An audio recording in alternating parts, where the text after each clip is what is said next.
மட்டும்தான் அவங்கள அழைக்க முடியுன்ற ஒரு இது வந்தது அம்பாளுக்கு. அந்த எல்லாம் சேர்ந்து ஒரே அம்புல முடிக்கணும்னு அம்ப முருகரை தொழுகிறார். எங்கேருந்து கோளூர் பக்கத்தில் பச்சைவாழை பந்தல்ன்ற ஊர்லேருந்து இந்த சப்த ரிஷிங்க தவம் பண்ணும்போது அந்த தலையை சிரசை கோய்த்திட்டு போயிடுது. அந்த 7 தலையும் சிரசன் கீழே வந்த உடனே இந்த வேறு நேராக தீர்த்த மலையில் அடித்து அந்த தீர்த்தமும் பொங்கி வருது. முத தண்ணி பொங்கி 30 வரைக்கும் வரும்போது இந்த தலை அதில் கலந்துடுது.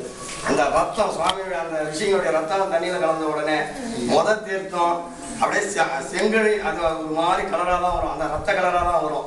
அதனால தான் சேயார்னு இந்த ஆறு உருவானது. இந்த சப்த ரிஷிங்க சம்மானம் பண்ண உடனே பிரம்மகத்தி தோஷம் முருகரை தோற்றுது. அப்போ அசரீர் திரும்ப முருகரை கூப்பிட்டு இந்த தலை எங்கெல்லாம் உதுவுதோ அங்கே ஒரு லிங்கம் வச்சு நீங்கள் சிவபூஜை பண்ணீங்கன்னா உங்களை பிரம்மகத்தியை விடுபட்டுரும் அப்படின்னு அசரீர் சொன்ன உடனே முதல் தலை ஒரு ரிஷியினுடைய தலை ஒதுங்கின இடம் காஞ்சி. இங்கே முருகரே லிங்கம் பிரதிஷ்டை பண்ணி பூஜை பண்ண இடம். 2வது கடலாடி, 3வது மாம்பாக்கம், 4வது எலத்தூர், மாதிமங்கலம், 5வது எலத்தூர், 6வது குருவிமலை, 7வது பூண்டி. இந்த சப்த லிங்கமும் ஒரு இடம் வச்சு பூஜை பண்ணி இந்த சப்த லிங்கத்தை பூஜை பண்ணி அவர் பிரம்மகத்தி நிவர்த்தி ஆகிடுது. தன்னால் தானே தன் மகனுக்கு பிரம்மகத்தி வந்ததுன்னு அம்பாள் நினைத்த உடனே அந்த பிரம்மகத்தி அம்பாளை துரத்துது. அப்போ திரும்ப ஆசிரியர் நீ எதிர்கரையில் சப்தலிங்கம் வச்சு நீ வழிபட்டினா உன்ன அந்த தோஷ நிவர்த்தி ஆகிடணும். ஒன்று தென்பள்ளிப்பட்டு முதல் லிங்கம் வச்சு அம்பாள் பூஜை பண்ணுறாங்க. தென்பள்ளிப்பட்டு, கரப்பூண்டி, பில்லூர், தாமரப்பாக்கம், அலதாரிமங்கலம், நார்த்தாம்புண்டி, வாசுதேவம்பட்டி இது சப்தலிங்கம் வச்சு அம்பாள் பூஜை பண்ணாங்க. அதனால் எதிர்கரையில் சப்த கைலாசநாதர்னு பேர் பட்டு இன்றளவில் அங்கே ஒரு கால பூஜை சிறப்பாக நடக்குது. இந்த சப்த கரகண்டீஸ்வரர் கோவிலில் மட்டும் 4 கால பூஜை சிறப்பாக நடக்கிற ஒரே கோவில் காஞ்சி. பிரம்மோட்சத்தில் இதெல்லாம் பண்ணுவாங்க. இது வெள்ளாளம் செட்டியார் சமூகத்தில் நிர்வாகம் பண்ணிட்டு வராங்க. மிச்ச எல்லா கோயிலும் ஒரு வேளை பூஜைக்கு ரொம்ப சிரமமாக இருக்குது.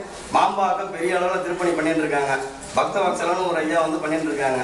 நீங்களாம் அந்த கோயிலெலாம் பார்க்கும்போது இது சொல்கிறத விட நீங்களாம் அதை கண் கூட பார்த்தா தெரியும். கடலாடி வந்து ரொம்ப சிரமம் அடைஞ்சிட்டு வருது. பக்தர்கள்லாம் பார்த்தீங்கன்னா சுவாமி இந்த மேலே வந்துடுவார்.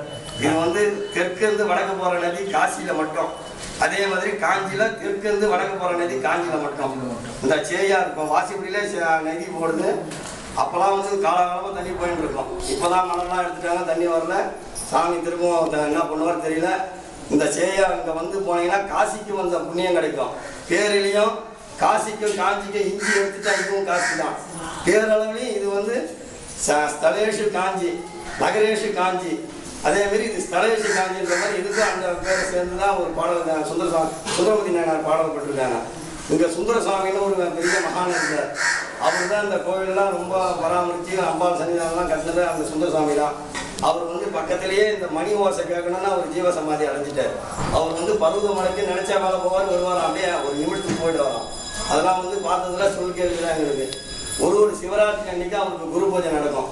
மண்ணில் லிங்கம் வச்சு சிவராத்திரி அன்னைக்கு ஒரு நாள் மட்டும் அவங்க பூஜை பண்ணுவாங்க. எனக்கு கோயில் கட்டக்கூடாது, மழையில் வெயிலில் நான் நனையணும்னு சொன்னாங்க. பக்கத்தில் வாசிப்பில் அவருக்கு பண்ணிக்க குரு பூஜை, சிவராத்திரி குரு பூஜை அவருக்கு. அந்த சுந்தரசாமி இங்கே வந்து ஒரு நிறைய மகான்கள்லாம் இருந்திருக்காங்க. இப்போ தான் ஒன்றா எடுத்துட்டு இருக்காங்க. ஓலச்சோடிலாம் பார்த்து பண்ணி எடுத்துட்டு இருக்காங்க. அடுத்த வாட்டி ஐயாலாம் வரும்போது எல்லாம் வந்தபோது கண்டிப்பாக ஒரு மலை கையில் கொடுத்துருவோம். பாதி தாண்டிட்டு இன்னும் பாதி புத்தகம் போடுறதுக்கு ரெடி பண்ணிட்டு இருக்காங்க. எங்களுக்கு வந்து இந்து அறநிலையத்துறையில் ரிட்டையர்டான கமிஷனர் வந்து நமக்கு ரொம்ப உதவியாக இருந்து எல்லாம் பண்ணிட்டு இருக்காரு. ஆசியாவிலேயே ஆகாயத்தில் ஒரு கோயில்னு பார்த்தா பருவதமலை தான். இந்த பருவதமலை கிடவார பிடிச்சிக்கின்னு தான் ஏறணும். அவரு இவங்கெல்லாம் எல்லாம் ஒரே நேர்கோட்டில் தான் இருக்காங்க. இந்த சப்த கரகண்டீஸ்வரர், பருவதமலை எல்லாம் ஒரே நேர்கோட்டில் இருப்பாங்க. அந்த மேப்பில் பார்த்தது மட்டும் தான் தெரியும். அங்கேருந்து வெள்ளந்தாங்கி ஈஸ்வரர் ஒரு சுவாமி இருக்குது. அந்த நதியும் இந்த நதியில் கலந்துடும். செய்யாறில் வந்து பருவதமலை பின்னாடி வர நதியும் கலந்துடும். இது வந்து காசிக்கு தகுந்த சமமான ஒரு கோவில். இது பங்குனி உத்திரம் பிரம்மோற்சவம் திருவண்ணாமலைக்கு அடுத்தபடியாக திருவண்ணாமலை மாவட்டத்தில் பெரிய அளவில் சுவாமி விழா பண்ணுறது இந்த கோவில் தான். அண்ணாமலையார் முகம்மன்ன ஸ்தபதியும் இங்கே சுவாமி கரகண்டேஸ்வரர் பண்ண ஸ்தபதியும் ஒரே ஸ்தபதி. 2 முகத்தையும் பார்த்தா ஒரே மாதிரியாக இருக்கும். நீங்கள் எல்லாம் பங்குனி உத்திரத்தை அவசியம் வந்து முடிஞ்சால் கலந்துங்க.